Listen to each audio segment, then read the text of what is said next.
What's good, everybody? East Texas Trucker checking in with you again. Made it through orientation. Just got our truck assigned. Had our road test this morning. We got a pretty much brand new International. It's a 2022. We did end up with the Max Force engine. Not exactly our preferred, but you know, we'd like the Cummins, but hey, we'll take what we can get. We got disc brakes on the front. It's got 33,000 miles on it. Take a quick inside look. It's got that new media setup. Got some gauges here. It's inside leather seats. We got these new insulated curtains. Got the nice storage setup. We just got all of our stuff in here, so it's all piled up on the top bunk. We're getting organized here. All right, so we got heated and cooled seats. That's nice, new to me. This is my new teammate Kody. What's up? We got an APU on it. Nice and long airlines. It's like we got a rear-mounted antenna. That's interesting. Yes, sir. We got the aero package.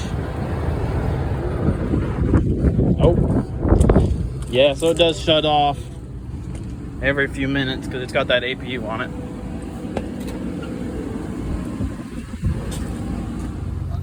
What's going on, everybody? We finally got through orientation. We got a truck. We made it up to Cedar Falls. So we're going to be starting running here in the next few days, but right now we're waiting to get a load. They're still getting the account up and rolling. You know, our orientation class is pretty big. We have about 20 to 30 people that are going to be running on this target count alone from our orientation class. So we're waiting up here at the Loves in Cedar Falls, and hopefully we can get a load tomorrow. But we're excited to get rolling. We're a little bit anxious and ready to go. But yeah, so as I showed you all earlier, we got a 22 International. It's really nice inside. The only thing that we really didn't like is that it's got a Max Force engine. So, but yeah. They do treat you well here. You know, we got everything what we asked for. We did get that 22 International. Is exactly what we wanted. You know, everybody's very nice at the company. They do treat you great. They did put us in a really nice hotel. I would say it's above average, better than other hotels at least I've stayed at in my past. Also, on top of it, we started out making that pay. It starts you out actually at like 87 cents a mile. Realistically, it's 87 cents a mile. But then you get that 4-cent Osorio bonus, which stands for like your layovers, your stop pay, your extra stops, and all that. So they include that bonus, which is actually really great. So where you don't have to contact dispatch saying, hey, did I get paid for the stop? Well, instead, they already include it for you. And then they add that extra 5-cent bonus. That 5-cent bonus is for the on-time pay, the on-time weekly bonus. So normally that only applies if you're on time, which is good. And then also what's great, me and Alex here started actually at $1.20 a mile. They add that extra 24 cents to your paycheck. I'm at 24 cents a mile to your paycheck every single week for the $10,000 sign-on bonus. So that's $10,000 a piece, not $10,000 between two drivers. And it also depends on what location you go to. Because I was looking up earlier, the one that's even in El Paso where I used to live, and that they have like a 6,000 sign-on bonus. So it all depends where you go on. So this is like the high flyers account, and you would be able, like what we're on for teams wise, teams are the ones that run from Cedar Falls, Iowa to Denver, Colorado. And then the ones that are normally solo drivers, the solo drivers run to like Minnesota, Wisconsin, I believe like some in Iowa, I would assume, if it's coming out of Cedar Falls and that. So they do kind of more of the the local vicinity of it, and we just do across the Midwest and go back, you know. And that's what we're really happy about, is that, you know, when you come down from Cedar Falls, all you do is hit like US 20, go down to 35 into Des Moines, and you just run the 80 stretch all the way across Nebraska and part of Iowa. Yep. And then literally hit the 76 going to Denver. You know, you don't have to deal with that traffic. The only thing you got to deal with is usually the winters, the frigid cold winters. You know, I mean, for me, being born and raised out of Michigan, I've been used to it all my life. But also on top of it, that you deal with them frigid cold winters, but you do deal with them high winds. So you also do got to be careful. So there is side effects of working on the Midwest. If you are from the Midwest, them winds do get very, very high. But it is, I would say so far it's so great. You know, we're just waiting on that load. Technically, they were going to start us tomorrow anyway. So they're just trying to get us up and rolling because we are new. So we can't complain about anything yet. But at least we say we did get a good job opportunity and got offered that job, and we're happy to work for them. You know, I mean, I've worked for, my first company was with Swift. My second company, I worked with Covenant. That was a very good company. I highly recommend it. But it's an only teams only account. You guys got to remember that. That's a teams only account in that. But it was very good. Just had some creative differences there. And then I worked for Martin. Tell you what, never go there. Nope. What you see is all bullshit. What you see is all bullshit on there. But I say by far RTI. I mean, they have the best orientation classes. Yeah, you know, sure, this is one orientation class where they actually show you like the CSA scores. They show you about all the violations of what can happen, what can go against your CSA scores, you know, and they really narrow it to detail in their orientation, and they take their safety very seriously, you know. Our trucks are governed to 68 on the cruise, 68 on pedal, at least for ours. Could be different from other drivers, who knows. I mean, what I've heard rumors that the lease purchase drivers still go the same, and that, I mean, also lease purchase can depend on where you live at in the country. It's not the same for everybody, so you always got to talk to a recruiter about that kind of stuff. But that's all I have to say, at least for right now. Alex, you want to say something? So I didn't know at first what freight that we were going to be hauling. So I just kind of assumed that it was dry freight, just because they didn't specify what kind of freight it was when I looked at like the email that they sent me. But it did turn out that this is a refrigerated account. So only refrigerated, right? So we are going to be hauling 95% Target refrigerated runs, and I talked to our point of contact at this moment with the account on the RTI side, and only teams are hauling the refrigerated freight for Target. So I guess because the nature of the run, it's, you know, about 800 miles from Cedar Falls to the Denver market. You know, I guess it makes sense that, you know, if you're going to have refrigerated freight, you need teams to be able to do that kind of a distance and get those deliveries on time and, you know, keep the product in good quality. So we're definitely going to be getting some good experience on refrigerated. Kody has a bit more experience with refrigerated than I do. He's done a lot of Walmart dedicated.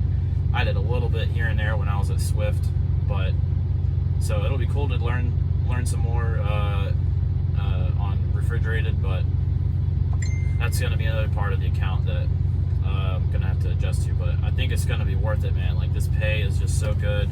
I think it's going to be good. So another thing is even being on this dedicated account, you don't have to deal with a lot of traffic, especially beyond the Midwest, because you're out in the middle of nowhere a lot of the time.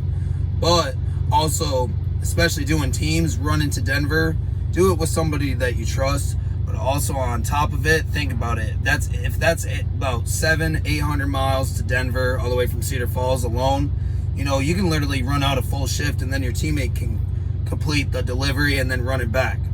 Now think about what you can do in a week if they were to pre-plan you a lot of the same loads that go to the same place, go to the same city every single time. And if you really think about it, that even if you're pushing ground about I would say the most miles I've ever ran in a day is 720, but that was out of one day. But if I had to average it, I would say you can push ground about 650, 660, depending on how hard you want to run. And imagine adding that up per day that you work, like every single day that you work with 2 teams. So you add, let's say 660, 660. That's what, about 1,320 miles even per day. And the best thing about teams is you got to set yourself on a certain schedule. So say, for instance, just because you started at 7 a.m. in the morning and you get done you can run all the way till like 9 p.m. at night, at least on a 14-hour on duty. Well, sometimes that can actually mess up with your schedules with teams. That can so what you want to do is normally set a set schedule. You decide who wants to run day, who wants to run night. What I've came to notice is when I was running on teams with Covenant, have a person that runs from 3 p.m. to 3 a.m. and then have the other one run from 3 a.m. to 3 p.m. That way it becomes even for both people, that one runs at night and one runs at day. That still gets that little bit of night and day, so it does sound a little fair, because it's not fair where somebody can start at 7 p.m. at night, and it starts getting dark, especially when daylight savings starts coming into there. And then on top of it, you're running all through the night. You don't get to see any daylight whatsoever. Some people like to still see that part of the country, like to still see sunlight in that. And by the time they'll be done, they'll only see a little bit of sunlight and then go to sleep. But there's some people that are like that. But it depends on how you feel in that. But one thing is, you are out at a month at a time. That you do get that 1 week off. My best bet is, from learning from teams, you are cramped in a truck for a whole month. You got to learn to get along with your teammates. You got to be able to trust your teammate in that, because for them being 10 hours behind the wheel while you're sleeping, you never know what could happen. But you always got to expect the worst, but also you got to be able to have the trust in your teammate. Pick someone that's a good driver. Don't pick somebody that's been driving maybe for like a month or two. Maybe they are good, maybe they're not. Maybe they're your friend, maybe they're not. But don't just pick them because you're good friends with them. Pick someone that's gonna have the same difference as you. Hey, do you like driving nights? Do you like driving days? Hey, are you a person that loves to run, or you like to sit all the time? If you're a person that likes to sit all the time, no offense, I don't think trucking is for you. Out here as drivers, you do drive miles and miles and miles on day, every single day. You got to keep that truck rolling. When the truck sits, it doesn't make any money. It loses a lot of money. Freight is lost every day. And that's the things you got to take into consideration. If you're going to put in the work, see, when I was over at Covenant, I had a teammate that was only pushing about 400 miles a day, while I was doing 670, 680 average every single day, running from Utah. I'm at, Utah, like Salt Lake City, Utah, from all the way down to Atlanta, Georgia. Then either from Atlanta, Georgia, going all the way back to Utah, or sometimes running from Jersey back to Utah. That's where I went a lot. We went to like R&L carriers yards and stuff like that. But the thing is that don't pressure, if it's unsafe to drive, don't pressure yourself pushing those extra miles. You're still gonna get a good amount of money even over here at this company, even if you, depending on your experience level. Yeah, there's some paychecks that probably could be a little bad, but what's worse, having a paycheck that's bad, or rather being alive? Them extra miles that you could drive, you could kill yourself. Especially like when you get out here in the Midwest, you get wind speeds that are up 55, 60 mile an hour. That could blow a trailer over, and it don't even matter if you're like 42, 44,000 pounds. Them winds will pick up and do it. We've seen videos that do it. Yep. They do show you that kind of stuff in orientation. We didn't see them in ours, but they do show them in orientation classes. Truck driving ain't all about just driving. It's about being safe, being how long you can focus for on a road, staring at a straight road on a solid white line in a white dotted lines. You know, that's all you'll see. And in Nebraska, you guys are from Nebraska, you guys are already going to know what you're going to see. And that other people that are from the East Coast, you don't see trees, you don't see nothing. You see farmland. That's it. It's all flat. It's all straight flat. You know, there's not big buildings or not. I mean, truck stops are farther miles apart, so you know you got to be able to make your time more accurately. You got to figure out, like, especially working on a dedicated account, that's what's good. When you run a lot of the same runs, you know where you're going to take your breaks. You know when those truck stops are going to fill up. You know where you're going to stop at the ending of the day. And that's what I always liked about dedicated accounts. You know, OTR is kind of different. I wouldn't know for RTI wise, but that's why I like staying in dedicated accounts, because you work under 1, 2, 3 dispatchers and 3 dispatchers only. You know, with Swift, what do we work with? Like dispatchers all around the country? Yep. Yeah, we work on where you're at. And yeah. That's decides who your planner or dispatcher was. So. Yeah, and also on top of it, you know, you could be over in California. Yeah, you're getting great loads. You know, you got a dispatcher talking to you, but yet you can be all the way down in Mississippi and talking Memphis terminal. That's pretty much like the closest one for Swift, and yet you'll be waiting 2-3 hours to even get a response.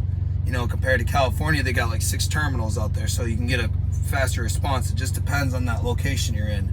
But that's what I like about dedicated, because you talk to the same 3 people only. At least I think that's how many people we do have, but also you can build a relationship with them type people. They can work your schedule. They know what you like to drive, what freight they're gonna specifically hold you to. They'll know what you can deliver best and what you can deliver worst at. And that's where you kind of find out. Yeah, so we're gonna be out for 4 weeks. We should be getting our first load tomorrow. I think it's gonna be a solo run, but then I think we're gonna be getting into some team freight. But I'll be looking forward to giving y'all some more updates as we go along, as we get, you know, kind of adjusted to this account and get rolling.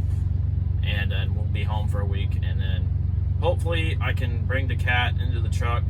After that, we'll see. It may work, it may not, but we're both really excited to run on this account. It's an amazing opportunity for us both. We're both kind of surprised that it even exists, that they're paying this much, but apparently they really need some consistency on this account, on this lane. So looking forward to seeing y'all in the next video. Peace.